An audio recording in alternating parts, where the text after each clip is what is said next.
በሂንዱይዝም እና ቡዲዝም የሰው ልጅ ታሪክ መጀመሪያ ላይ ሊገኝ በሚችሉበት ምድር የሁለቱ ሃይማኖቶች ባህሎች፣ እምነቶችና ልማዶች በጥልቅ የተሳሰሩ ናቸው። የአካባቢው እምነት የሀገሪቱን ማህበራዊ መዋቅርና የፖለቲካ ስርዓት ላይ ለረዥም ጊዜ ተጽዕኖ ሲያደርግ ቆይቷል።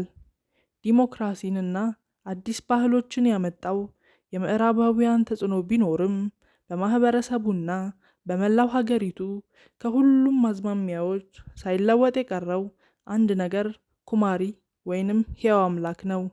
የ5 ዓመቷ ልጅ አባቷ ተሸክሟት ከክፍሏ ትወጣለች። ወንበሩ ትንሽ ዙፋን ሲሆን ቀይ አበባዎቹ አክሊልን በመወከል ላይኛው ክፍል ላይ ያጌጡ ናቸው። እግሮቿ በምንም ምክንያት መሬት መንካት የለባቸውም። እሷ ኩማሪ ወይንም የኔፓል ትንሿ አምላክ ነች። ኩማሪ በኔፓልኛ ንጽህና ማለት ነው።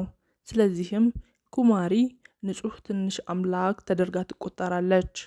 በኔፓል ያሉ ቡድሂስቶች እና ሂንዲዎች የአምላክ ውክልና እንደሆነች ያምናሉ። ኩማሪ በህዝብ ዘንድ ነገስታትን ጨምሮ የተከበረች ነች። ልማዱ እስከ 6ኛው ክፍለ ዘመን ድረስ ሊመዘዝ ይችላል። ከምናውቃቸው ሌሎች አማልክቶች በተለየ ኩማሪ ሕያው አምላክ ነች። 5 ዓመት ሲሞላት እንኳን ኩማሪ ከተባለች በኋላ ወላጆቿን ጨምሮ ከሁሉ በላይ ትቆጠራለች። ስለዚህም ህዝቡ ብቻ ሳይሆን ቤተሰቦቿም በተለየ መንገድ ሊይዟት ይገባል። ጠንካራ እምነት ያላቸው የቡድሂስት አማኝ በመሆናቸው ልማዱን ለማድረግ ፈቃደኛ ናቸው። በልማዱ መሰረት ሁሌ ማለዳ አያቷ ሰንደል ያበራሉ፣ ደውል ይደውላሉ፣ ይጸልያሉ። እናም ስሜት በሌላት ትንሽ ልጅ ግንባር ላይ የደስታ ምልክት ይስላሉ። ቁርሳቸውን ሁሌም የተቀቀለ እንቁላል ነው የሚበሉት። ሂንዲዎች ከአምላክና ከኃይል ጋር የተያያዘ ነው ብለው የሚያምኑበትን ቀይ ቀለም ያለብሷታል። ሰዎች ለመጸለይና በረከት ለመቀበል በሚመጣባቸው ቀናት በትልልቅ አንገት ጌጦች እና የብር አምባሮች ጨምሮ በጌጣጌጥ ትሽቆጠቆጣለች። በግንባሯ ላይ ያለው ምልክት ሶስተኛ አይንን የጥንካሬና የኃይል አይንን እንደሆነ ይታመናል። ኩማሪ ከተባለች ከ1 ዓመት በላይ ሆኗታል። እሷ የተመረጠችው አስፈላጊውን ባህሪያት ስለምታሟላ ነው። አባቷ እንደሚለው አይኖቿ ጥሩ ናቸው፣ አፍንጫዋ ጥሩ ነው፣ ፊቷ ጥሩ ነው፣ ሁሉም ነገር ጥሩ ነው። የማውቀው ይሄን ነው ይላል። ፑጃው ሲደረግ ወይንም መረጣው ሲደረግ ከመነኩሴዎች ውጪ ማንም አይሳተፍም ብለዋል። ኩማሪ ገና ወደ ጉርምስና ያልደረሰች ንጽህነትን የምትወክል ልጅ መሆን አለባት። የኩማሪነት ደረጃዋ የሚያበቃው የመጀመሪያ የወር አበባ ሲመጣ ነው። ስለዚህ በኔፓል የሚገኙ ቤተ መቅደሶች በየ10 እና 13 ዓመቱ አዲስ ኩማሪ ፍለጋ ያካሄዳሉ። አንድ ወረዳ ውስጥ አንድ ልጅ ብቻ ነው ኩማሪ ተብላ የምትመረጠው። ፍለጋው ጥልቅና ጥንቃቄ የተሞላበት ነው። ልጃገረዶች የአካል ሁኔታቸው፣ መልካቸው፣ ባህሪያቸው፣ ሃይማኖታቸውና የህይወት ታሪካቸው እንዲሁም ኮከባቸው ይመረመራል። የቡድሃ ወይም የነዋሪ ባጃቻርቻ ቤተሰብ ከሆነው ለዘመናት በካታማንዱ ሸለቆ ውስጥ የኖሩ የአካባቢው ጎሳዎች ከሻኪያ ጎሳ የተወለዱ መሆን አለባቸው። ሻኪያ ጎሳ የቡድሃ ጌታ የነበረው ጎሳ ነው ብለው ያምናሉ። ልጃገረዶቹ የአንዲት አምላክ 32 ፍጹም ባህሪያት ሊኖሯት ይገባል። ከነዚህም መካከል እንደ አንበሳ ያለ ደረት፣ እንደ ላም ያለ የአይን ሽፋሽፍትና እንደ በለስ ዛፍ ያለ የሰውነት ቅርጽ ይገኙበታል። እነዚህ ባህሪያት በቡድሂስትና በሂንዱ ካህናት ውስጣዊ በሆነ ስነ ስርዓት ይመረመራል። የውጭ ሰዎች እንዲገቡ አይፈቀድላቸውም። ለብዙ ዓመታት የምርጫው አካል የነበሩ ካህን እንደገለጹት ወላጆች እንኳን ሂደቱን እንዲያዩ አይፈቀድላቸውም። ኩማሪዋን የመምረጥ ኃላፊነት የካህኑ ነው ብለዋል። አንዲት ልጅ ኩማሪ ተብላ ከተመረጠች በኋላ ጥብቅ የሆኑ ህጎችን መከተል አለባት። ከቤተሰቦቿ ውጪ ማንንም እንዳታናግር ስልጠና ይሰጣታል እና ህዝቡ አክብሮቱን እንዲገልጽ እና በረከቱን እንዲጠይቅ ከቦታዋ ተሸክሟት በምትወጣበት ዓመታዊ በዓል ወቅት ካልሆነ በስተቀር ቤቷን ለቃ እንድትወጣ አይፈቀድላትም።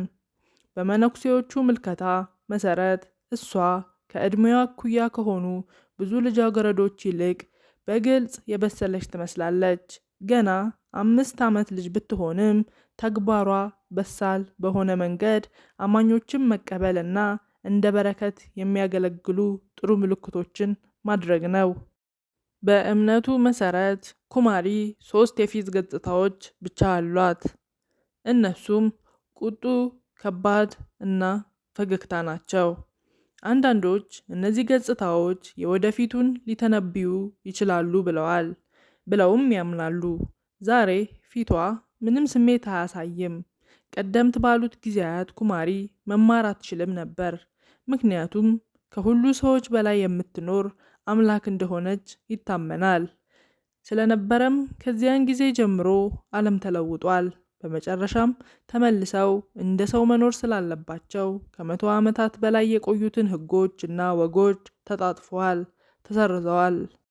መምህራኑ ሁሉንም ነገር ያስተምራሉ። 3 መምህራን ይመጣሉ።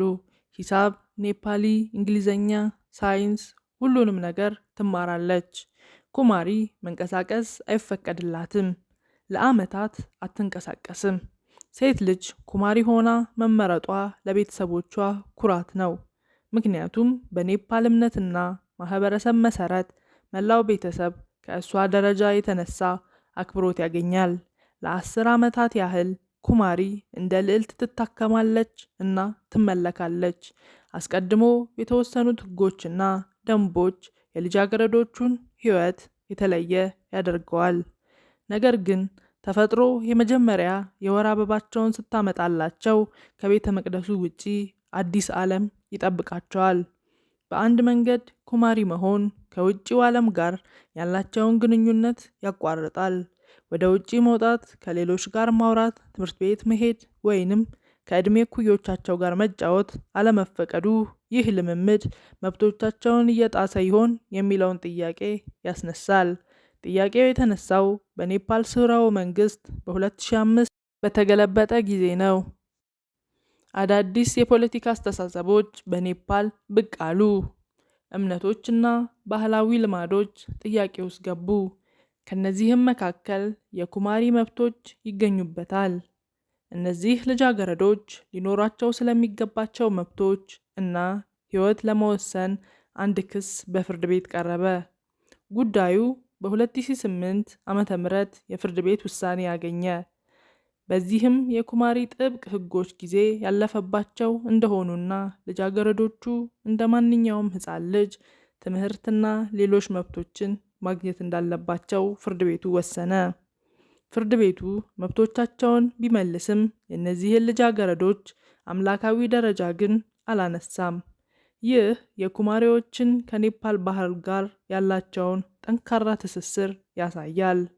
ይህ ባህል ኩማሪዎችን ለኔፓላውያን ጠቃሚና ሊጠበቁ የሚገባቸው እንደሆኑ አድርጎ ይቆጥራል። ዲሞክራሲ እንደ ዘመናዊ ስርዓት ቢመጣም እንኳ ፖለቲካ እምነቱን ጠብቆ የያዘ ሲሆን የሀገሪቱ መሪዎች አሁንም ከኩማሪዎች በረከት ይፈልጋሉ። ከመቶዎች ዓመታት በኋላም ኩማሪዎች ተለዋዋጭ ጠቀሜታዎች ቢኖራቸውም የአምላክነት ደረጃቸውን ይዘው ቀጥለዋል። የአምላክነት ደረጃቸው ሲያበቃ እነዚህ ልጃገረዶች እንዴት በህብረተሰቡ ውስጥ ይጣጣማሉ እና ይኖራሉ የሚለው አስገራሚ ነው። ይህቺ ረጅም ፀጉር ያላትና የሚያምር ልብስ የለበሰች የ13 ዓመት ልጅ ማርቲና ትባላለች። በካቱማንዳ ትልቅ አውራጃ የቀድሞ ኩማሪ ነበረች። እጅግ የተከበረች ኩማሪ ተብላ ትታሰብ ነበር። በ3 ዓመቷ ኩማሪ ተብላ ተሾመች። ዛሬም ከ9 ዓመታት የኩማሪነት ግዴታዋ በኋላ በመጨረሻም ወደ ቤተሰቦቿ ተመልሳለች። በዚህም እንደ እኩል ሰው ከእኛ ጋር በቀጥታ ማውራት ትችላለች። አሁን እሷ ተራ ልጅ ነች። ነገር ግን ባህላዊ እምነቶች፣ ፕሬዝዳንቶችና የሀገር መሪዎች አንድ ጊዜ በረከትን ይጠይቁባት የነበረች ልጅ ነበረች። ከመጀመሪያው ካገኘናት ኩማሪ ኒሃራ በተለየ መልኩ ማርቲና ኩማሪ በነበረችበት ጊዜ ከቤተሰቦቿ ጋር አትኖርም ነበር። በዚያን ጊዜ ግን ሕጎቹ ቀድሞውኑ ተስተካክለው ነበር። በቤተ መቅደስ ውስጥ እየኖረች እንደ ማንኛውም ሌላ ልጅ ስለ ቴክኖሎጂ ለማጥናትና ለመማር እድል አገኘች። ሕጎቹ ቢላላም ከኩማሪነት ሕይወቷ ከኖረችበት ዓለም ውጭ ያለው ዓለም በጣም ትልቅ ነው። ትምህርት ቤቱ ከዚህ ቤት ከወጣች በኋላ የመጀመሪያው አዲስ የዓለም ልምምዷ ይሆናል። ከሌሎች ተማሪዎች ጋር በመደባለቅ ከክፍል ጓደኞቿ ጋር ወደ ክፍል ከመግባቷ በፊት መስመር ላይ ትቆማለች።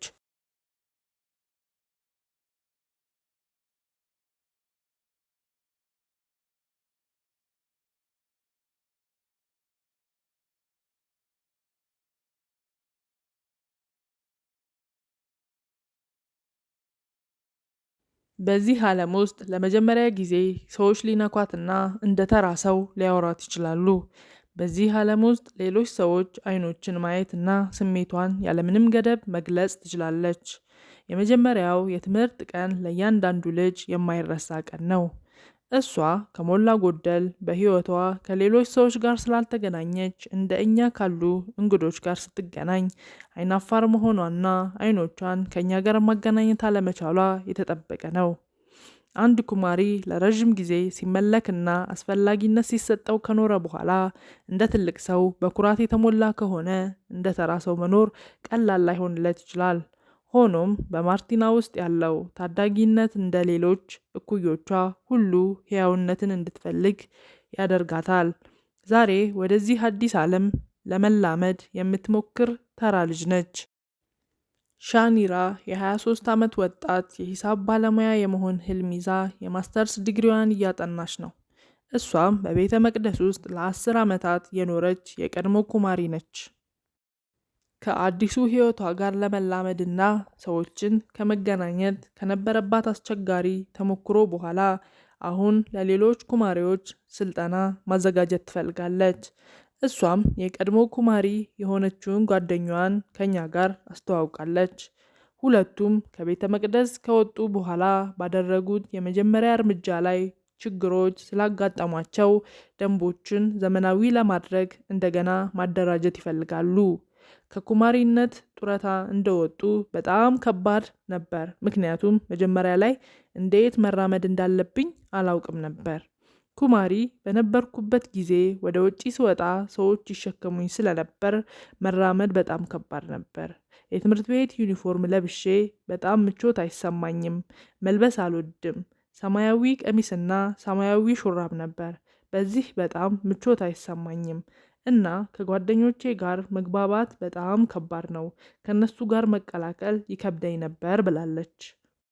በእምነቱ መሰረት ኩማሪ ከታመመች ወይንም ካለቀሰች ለሀገሪቱ መጥፎ ምልክት ነው።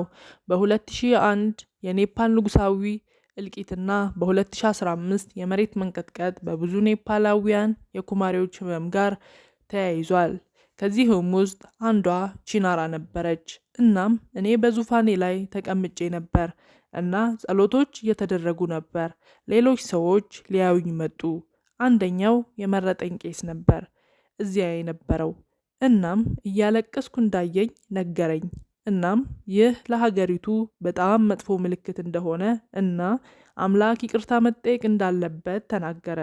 ታውቃለህ፣ አንዳንድ የአምልኮ ስነ ስርዓቶችን ልፈጽም ነበር፣ ግን በዚያን ጊዜ የንጉሳዊያን ቤተሰብ እንደወደቀ የሚገልጽ ዜና ተሰማ።